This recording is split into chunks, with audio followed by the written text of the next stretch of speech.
Assalamualaikum dan salam sejahtera. Berita ini dipetik di artikel berkenaan. Sebelum itu adalah lebih baik di-subscribe dulu MPTV Channel agar Anda tidak ketinggalan artis-artis kesayangan Anda.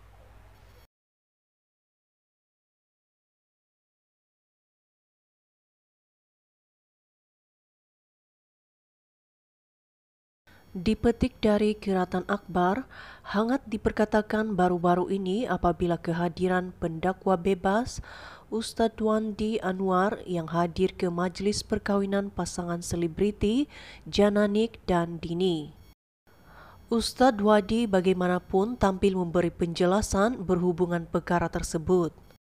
Menerusi sebuah video yang dimuat naik di TikTok, Ustadz Wadi berkata beliau menerima jemputan ke majlis tersebut adalah untuk merayakan mempelai selain diundang untuk membaca doa.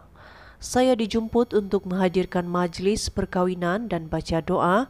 Bila hari kejadian saya pun pergi, dan bila sampai di majlis perkawinan tersebut, pengantin tak ada lagi.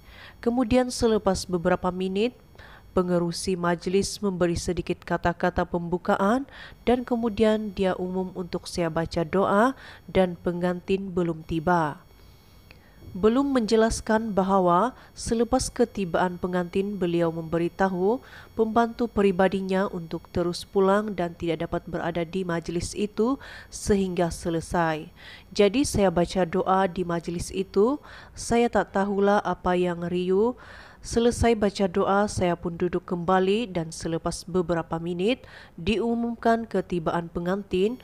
Setelah pengantin sampai, saya pun melihat dan saya memberitahu kepada pembantu saya, kita kena terus balik, Ustaz tak dapat nak teruskan majlis. Dalam pada itu, Ustaz juga mengambil keputusan untuk tidak makan atau bergambar.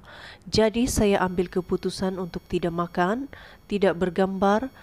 Selepas pengantin berucap, saya pun beredar dan terus balik.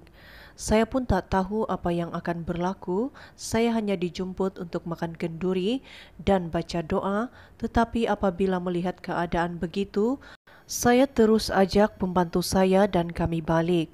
Boleh tanya penganjur, kami memberitahu kepada tuan rumah untuk kami meminta diri dahulu, minta maaf dan terus balik.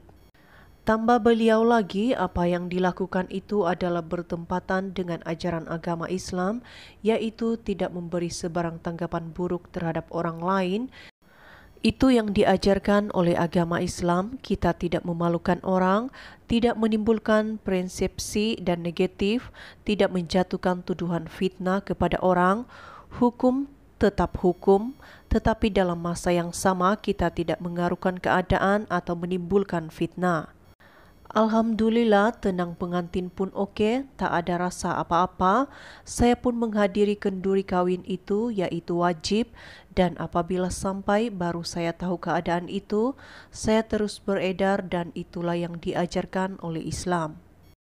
Terdahulu susulan kehadiran Ustadz Wadi ke majlis perkawinan tersebut, ramai warganet yang melemparkan kritikan kerana melihat majlis resepsi ala barat tidak sesuai untuk dihadiri oleh agamawan selain pengantin perempuan, Jananik yang dilihat tidak menutup aurat.